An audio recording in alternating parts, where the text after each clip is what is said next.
The Zanzibar Electricity Company has announced yesterday the rationing of electricity in the Spicy Island of Zanzibar, due to maintenance work going on at Ubungo and Dar es Salaam. Announcing this, Zanzibar Electricity Company's officer Mr. Salim Abdallah Mohammed said that this rationing started on February 22, 2019 and is expected to end in June this year.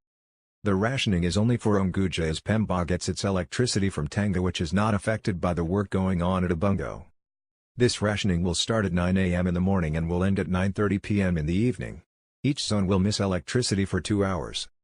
There will be no rationing during the weekend.